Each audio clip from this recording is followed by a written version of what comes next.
Olá, meus amores do oitavo ano. A Pro está de volta com a aula de número 8. Isso mesmo. Gente, e nessa aula, número 8, a gente vai estudar o quê? A gente vai revisar. Revisar o quê? Todos os nossos conteúdos vivenciados até o momento no capítulo 1. E no capítulo 1, a gente viu o quê? Predicado, a gente estudou transitividade verbal, substantivo, adjetivo e advérbio, certo? E estudou também o uso da vírgula, que no caso lá em pontuação, ok? Então, predicado, transitividade verbal, substantivo, adjetivo, aqui são classes gramaticais, aqui termo essencial da oração e aqui a classificação do verbo.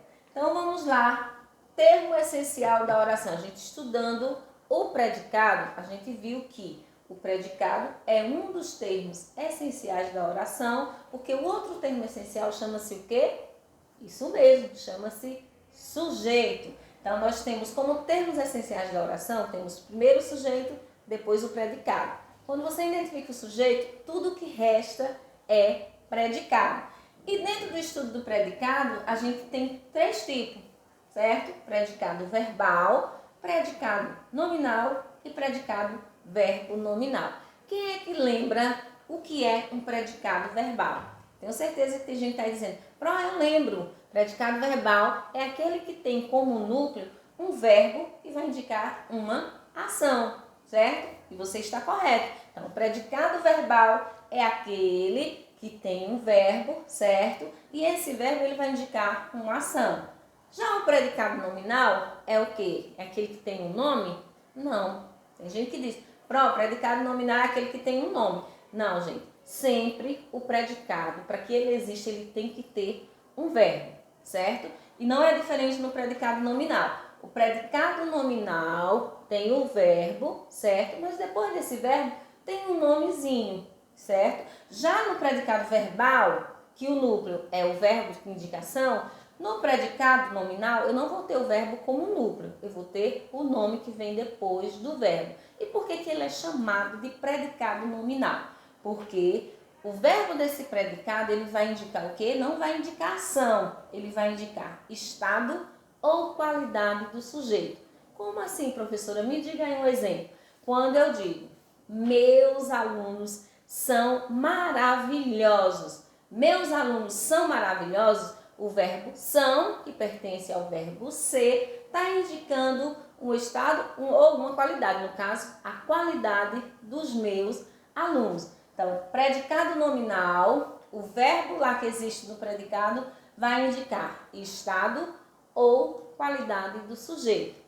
O predicado verbo nominal, então, isso aí vai ser mais fácil de identificar.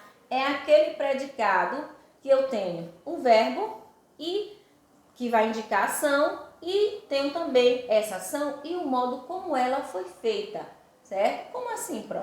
O predicado verbo nominal, ele tem um verbo que vai indicar uma ação e dentro desse predicado tem essa ação e como ela foi feita. Quando eu digo assim, ó, a professora entrou na sala desesperada. Então, ela fez a ação, né? A Pro fez a ação de entrar. E como foi que ela entrou? Ela entrou o quê? Desesperada, louquinha, né? Então, ela fez a ação e tem um modo como essa ação foi feita. Aí nós vamos ter um predicado verbo nominal, ok? Dentro do capítulo 1, nós estudamos a transitividade verbal. E transitividade verbal, gente, não é nada mais, nada menos que a classificação do verbo. Então, quando você tem lá aquele predicado verbal, predicado nominal e o predicado verbo nominal, dentro dele você sabe que tem um verbo. Para que o predicado exista, vai ter que também ter um verbo nele. É isso? Então, se tem esse verbo vai ter uma classificação. E essa classificação, nós vamos ter o quê? 3 tipos de transitividade verbal. Vamos ter um verbo intransitivo, nós poderemos ter verbo transitivo ou verbo de ligação. Que o verbo intransitivo é aquele que o quê? Que não precisa de complemento. Como assim, professora? o verbo é intransitivo porque não precisa de complemento? Sim. A palavra, tem palavras que precisam de complemento, ou o verbo ou o nome. No caso da transitividade verbal, o verbo intransitivo, ele não vai precisar ser completado o seu sentido. Por exemplo, quando eu digo o cachorro late, o verbo aí é latir. Se eu quiser acrescentar mais alguma coisa nesse predicado, eu acrescento. Mas se não, se eu ler a frase só, o cachorro late, eu compreendi. Eu não precisei completar o sentido do verbo latir. Só se eu quiser aumentar. O cachorro late alto, o cachorro late ferozmente. Se eu quiser acrescentar, posso. Mas eu sei que o verbo latir é intransitivo porque ele não pede nenhum complemento para que complete o seu sentido. Já o verbo transitivo, que se classifica em transitivo direto e transitivo indireto, esse sim precisa de um complemento. Porque quando eu leio a frase somente até o verbo, vai ficar uma frase com sentido incompleto. Como, por exemplo, eu digo, a professora ganhou. A professora ganhou. Aí vocês vão ficar curiosos em querer saber o que a professora ganhou, não é verdade? Então, o verbo ganhar, ele é transitivo. Mas, como é que eu vou saber se ele é transitivo direto ou se ele é transitivo indireto? Quando eu digo a professora ganhou, vocês perguntam, ganhou o quê? Quando eu faço a pergunta o quê, eu tenho um verbo transitivo direto, certo? Não esqueça, sempre que eu faço a pergunta o quê, eu vou ter um verbo transitivo direto. A professora ganhou o quê? Um vestido novo. A professora ganhou um vestido novo. Já descobriram aí o que foi que a professora ganhou, né? Ganhou um vestido novo. Esse um vestido novo, nós vamos chamar de complemento do verbo transitivo direto, que se dá o nome desse complemento, nós chamamos de objeto direto, certo? Um vestido novo vai se chamar objeto direto. E o transitivo indireto? Observe só, quando eu digo meus alunos precisam, né? O verbo precisar. Aí você faz a pergunta, meus alunos precisam o quê? Ou meus alunos precisam?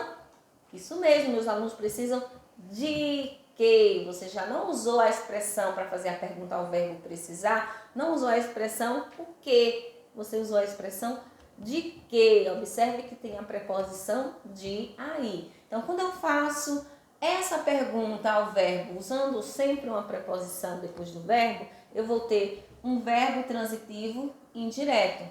Meus alunos precisam de ajuda. Logo, de ajuda vai se chamar o quê? Vai se chamar de objeto indireto. Enquanto o complemento do verbo transitivo direto chama-se objeto direto, o complemento do verbo transitivo indireto vai se chamar objeto indireto, ok? E por último vem o verbo de ligação, que o verbo de ligação nada mais é que aquele verbo que vai indicar estado ou qualidade do sujeito. E onde é que eu encontro esse verbo que vai indicar estado ou qualidade do sujeito? A gente viu nesse instantinho anteriormente que o predicado nominal, ele tem um verbo que indica estado ou qualidade do sujeito. Lembram? Então, sempre que lá no predicado eu tiver um verbo de ligação, eu vou ter um predicado nominal. E o verbo de ligação é aquele que indica estado ou qualidade do sujeito, que eu já dei para vocês uma listinha, mas vamos relembrar. Quais são eles? O verbo ser, estar, permanecer, ficar, continuar, parecer, né? Pronto, mas também tem um verbo, que é o verbo andar, que tem horas que ele é verbo de ligação e tem horas que ele não é, pronto. Ele não é verbo de ligação.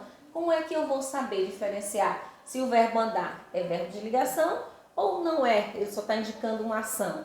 Então, gente, tenham sempre esse cuidado. O verbo andar, ele pode sim ser classificado como um verbo de ligação e ele pode ser classificado como um verbo que indica ação, certo? E não um verbo que vai indicar estado ou qualidade do sujeito.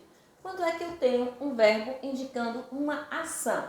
Então, quando se faz a ação de andar. Quando eu digo, andei de patins no parque. Então, andei de patins no parque, o verbo aí, de patins no parque.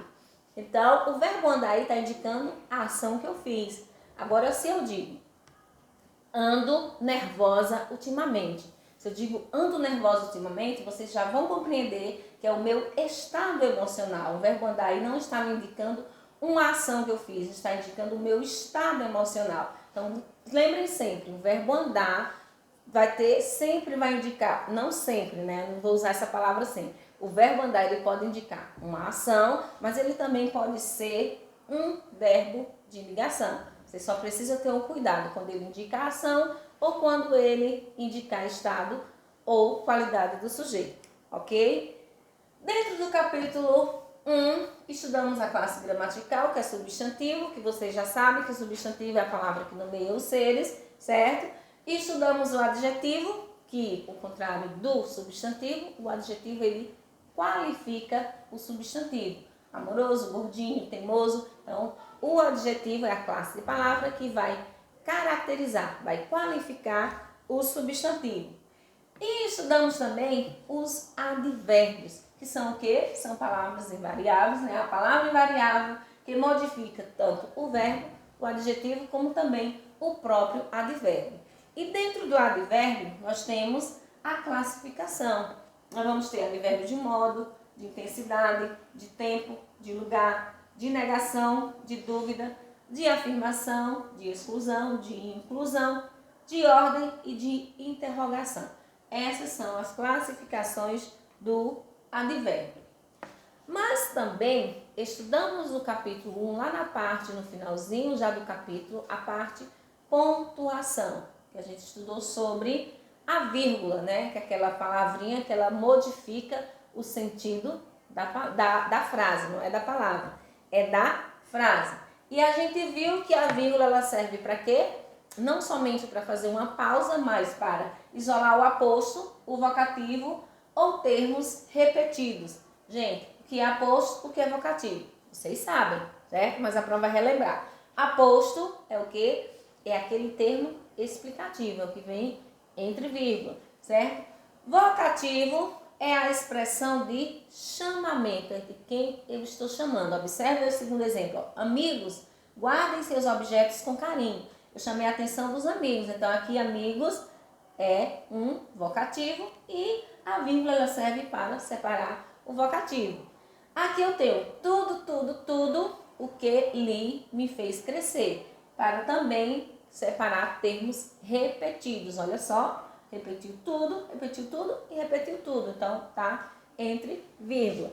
A vírgula, ela também pode não ser usada. E quando é que nós não utilizamos, ou seja, não usamos a vírgula? Primeiro, não podemos usar vírgula entre o sujeito e o verbo, certo? Aqui, ó, ela é o sujeito e o verbo é. Então, aqui a gente não pode usar a vírgula, que não separa o sujeito do verbo, certo? Que a partir desse verbo é uma criança calma, nós já sabemos que aqui é sujeito e o que resta da frase, da oração, é predicado. Aqui não podemos usar vírgula entre o quê? Entre o verbo e o seu complemento, que a gente acabou de ver lá em transitividade verbal, o complemento do verbo transitivo. Observe, ó, ela gosta, o verbo é gostar. E qual é o complemento do verbo gostar? Qual é a pergunta que eu faço? A gostar, ela gosta de quê? Logo, ela gosta de sorvete, que é um objeto indireto, certo? Está completando o sentido do verbo gostar. Eu não posso separar eles dois por vírgula, certo? Nós não usamos a vírgula quando? Entre o verbo e o predicativo. Vocês também já estudaram essa funçãozinha sintática que chama predicativo. Vamos lembrar? Vamos relembrar. Então, gente, ó, o predicativo, ele só existe, primeiro, quando o predicado é nominal. Quando é que eu tenho um predicado nominal, gente?